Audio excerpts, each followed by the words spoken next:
Energy होती है, किसी के पास ज़्यादा होती है। तो जिसमें ज़्यादा एनर्जी होते हैं वही भाग ले सकते हैं। तो अपन इसका पहला पोस्टुलेट लिखेंगे, पहला आएगा अपना अभिक्रिया में उपस्थित सभी अणु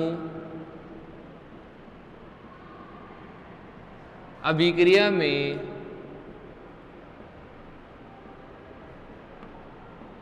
भाग नहीं लेते हैं, अभिक्रिया में भाग नहीं लेते हैं, केवल वे अणु जिनकी ऊर्जा अधिक होती है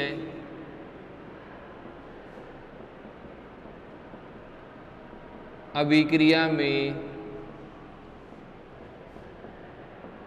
भाग लेते हैं।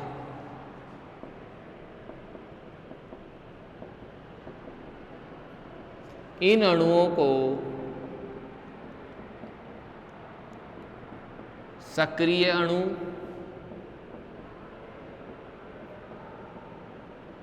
एक्टिवेटेड मॉलिक्यूल्स,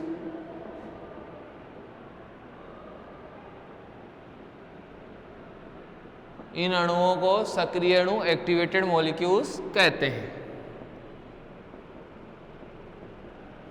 इन अणुओं को एक्टिवेटेड मॉलिक्यूल्स या सक्रिय कहते हैं। तो मतलब जो मान लो 21 किलोमीटर की मैराथन है, 10,000 लोगों ने नाम लिखवा दिया, लेकिन वहां पर जो असलियत में भागेंगे 21 किलोमीटर वो कितने होंगे? 2,000 या 1,000 लोग होंगे।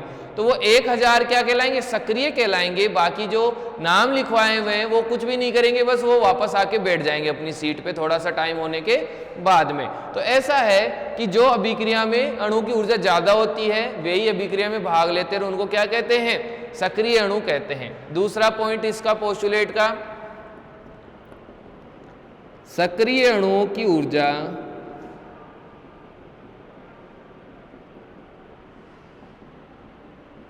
सामान्य अणुओं से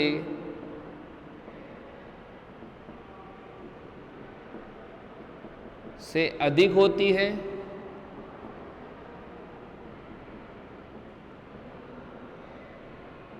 सक्रिय अणु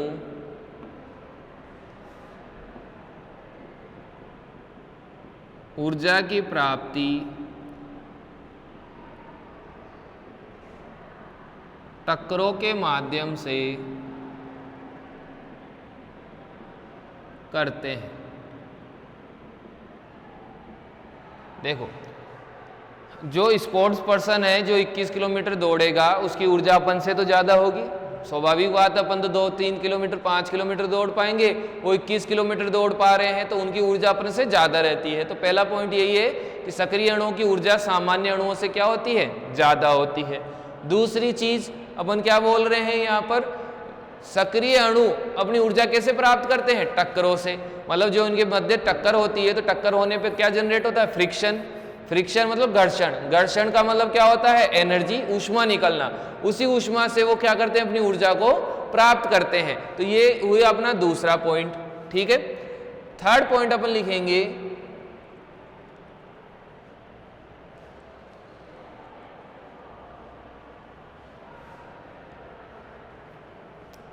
थर्ड, वह न्यूनतम ऊर्जा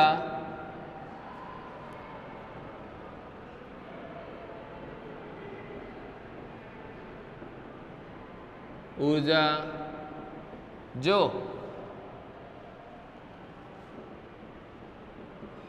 अणुओं को अभिक्रिया में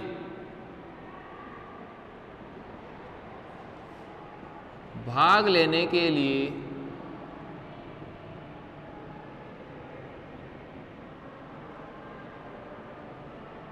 आवश्यक होती है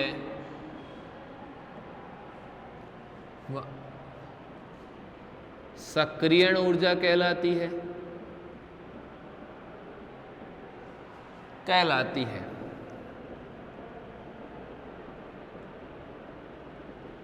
तो जैसे अपनों को भाग लेना है मैराथन में, तो अपना एक टेस्ट होगा पहले 21 किलोमीटर तुम अगर जा रहे हो तो फिटनेस टेस्ट होता है ना, हमेशा फिटनेस टेस्ट होता है, तभी तो उसको भाग करने के लिए उसको शामिल करेंगे अपनी उसमें। जैसे कोई भी टीम होती है तो टीम में पहले फिटनेस टेस्ट होता है उनका, सब तब सिलेक्शन होता है। जैसे क्रिकेट चल रहा है, क्रिकेट की टीम बन रही है तो पहले उनका फिटनेस टेस्ट होता है, अगर वो फिट ही नहीं है तो वो क्या होंगे, उसमें भाग नहीं ले पाएंगे खेल में। ऐसे ही क्या होता है, सक्रियण ऊर्जा एक न्यूनतम अमाउंट की एनर्जी होती है, एक मिनिमम एनर्जी होती है, वो अभिक्रिया होने के लिए आवश्यक होती है। अगर उतनी एनर्जी नहीं है अणुओं के पास में तो अभिक्रिया भी नहीं हो पाती है।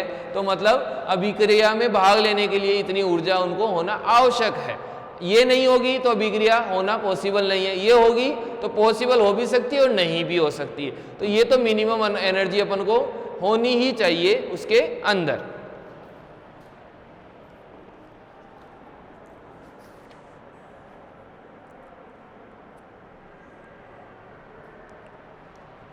नेक्स्ट अपन लिखेंगे फोर्थ, किसी अभिक्रिया में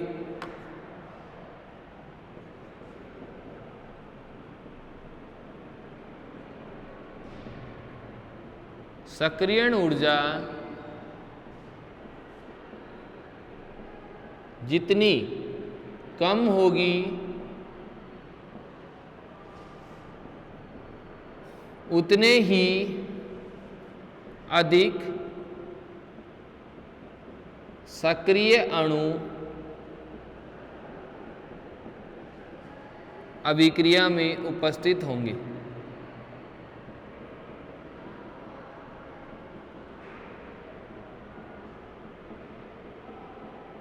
देखो मान लो 21 किलोमीटर की मैराथन है, तो 21 किलोमीटर की मैराथन के लिए देखो नाम लिखवाने वाले कम आएंगे। फिर मैंने 10 किलोमीटर की कर दी, थोड़े से और नाम लिखवाने आ जाएंगे।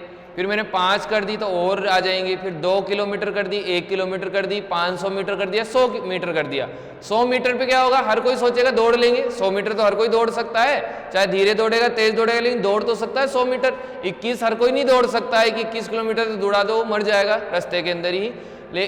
अपने पास में 100 मीटर की कर दी, तो मतलब क्या कर रहे हैं अपन, अगर सक्रियण ऊर्जा की मात्रा घटा दोगे तो जाहिर सी बात है सक्रियण ऊर्जा न्यूनतम ऊर्जा है पार्टिसिपेट करने के लिए, तो वो वैल्यू क्या होगी अपनी, बढ़ेगी।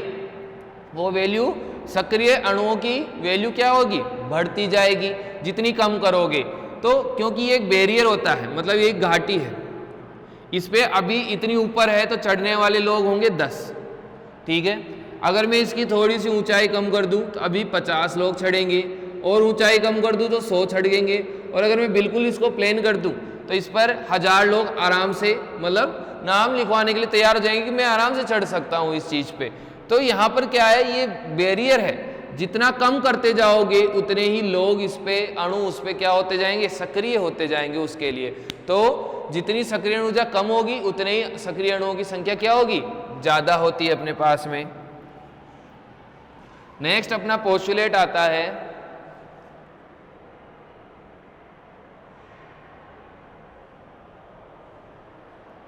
हाँ, जब सक्रिय अणु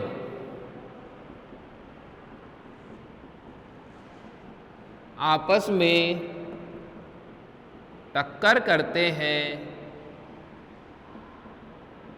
तो वे अधिकतम ऊर्जा युक्त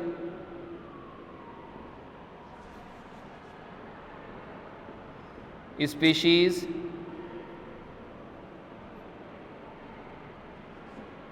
का निर्माण करते हैं,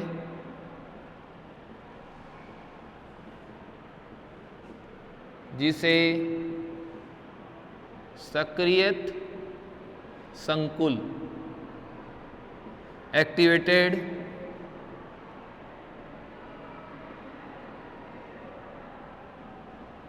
कॉम्प्लेक्स कहते हैं। मतलब जब सक्रिय अणु, केवल सक्रिय की बात हो रही है, सामान्य अणुओं की बात नहीं हो रही, आपस में टकराते हैं, जब आपस में टकराएंगे तो वो किसका निर्माण करते हैं, एक सक्रिय संकुल का निर्माण करते हैं, जो कि ऊर्जा अधिकतम होती है उस टाइम। जैसे मान लो दो बहुत तेजी से चलती हुई व्हीकल आ रही है, तो जिस टाइम वो टकराएगी तो उस टाइम एनर्जी क्या होगी, मैक्सिमम रहेगी। एक इधर से टक्कर होगी तो देखते हो बहुत दूर दूर जाके गिर जाती है चीजें। तो यहाँ पर क्या हो रहा है, सक्रियत अणुओं की जब टक्कर होती है तो वो एक अधिकतम ऊर्जा युक्त स्पीशीज बनाते हैं, जिसे क्या कहते हैं, सक्रियत संकुल कहते हैं, जिसको क्या कहते हैं, एक्टिवेटेड कॉम्प्लेक्स कहते हैं। तो ये पोस्टुलेट्स हैं। अभी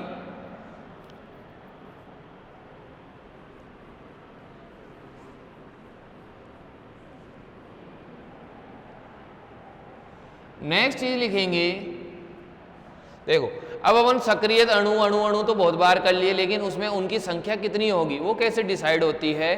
तो सक्रियत अणुओं की संख्या बताने के लिए मैक्सवेल और बोल्ट्जमैन ने अपना नियम दिया था। तो अपन अब लिखेंगे बोल्ट्जमैन के अनुसार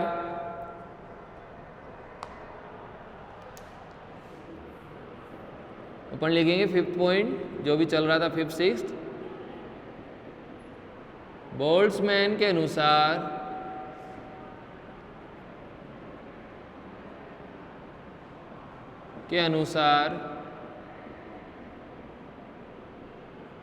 किसी तंत्र में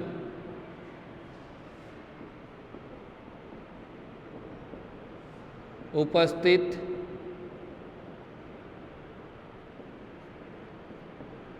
उन अणुओं की संख्या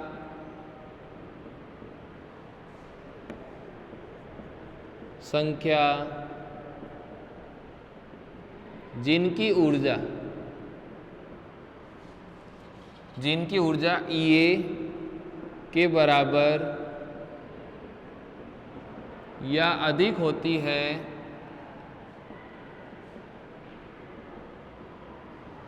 E माइनस EA/RT के बराबर होती है,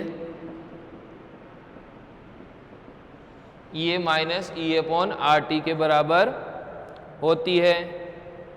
अतः NT/N0 बराबर e⁻⁻⁸ देखो ये क्या है, एक फ्रैक्शन है। NT/N0 एक फ्रैक्शन है।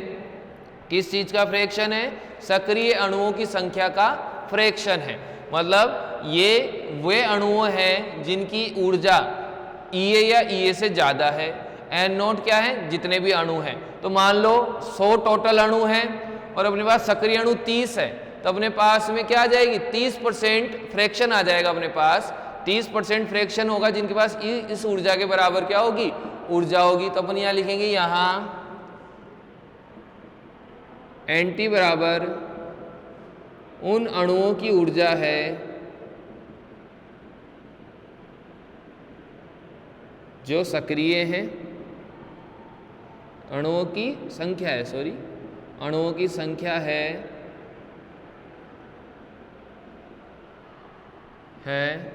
जो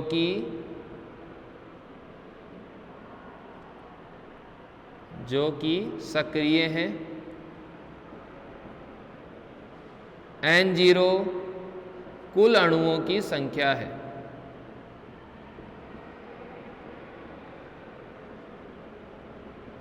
N0 कुल अणुओं की संख्या है। तो अपने पास में ये एक फ्रैक्शन आया जिसमें NT/N0 इक्वल टू e⁻⁻⁸ आ गया। यहां पर ये सक्रिय अणुओं की संख्या, ये कुल अणुओं की संख्या है।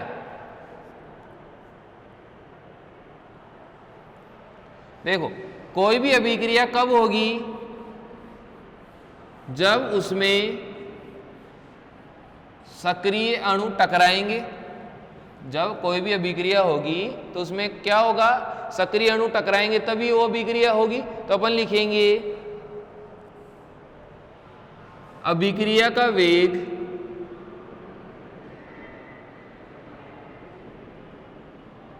प्रोपोर्शनल सक्रिय अणुओं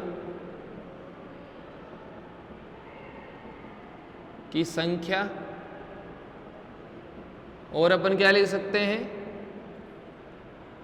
A गुणा सक्रिय अणुओं की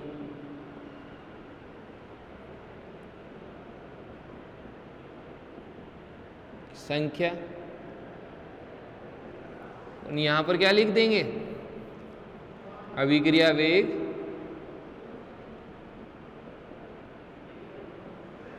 समीकरण 1। देखो ये तो अपने सक्रिय अणुओं की संख्या में हो गया। दूसरा अपने पास में क्या होता है, अपन रेट ऑफ रिएक्शन को कैसे डिफाइन कर सकते हैं, अपन लिख सकते हैं पुनः हम अभिक्रिया का वेग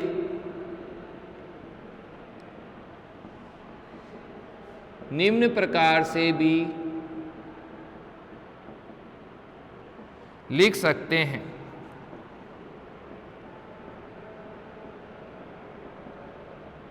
क्या आएगा अपने पास में, अभिक्रिया वेग rate of reaction equals to के अणुओं की सांद्रता की संख्या या सांद्रता, दोनों चीजें एक ही अपन को यहां पर नोटिस करती है 2। और अपने पास समीकरण 1 व 2 आ गए। अब इन समीकरणों से अपन क्या करेंगे, इसको फॉर्मूले को बनाएंगे। ठीक है।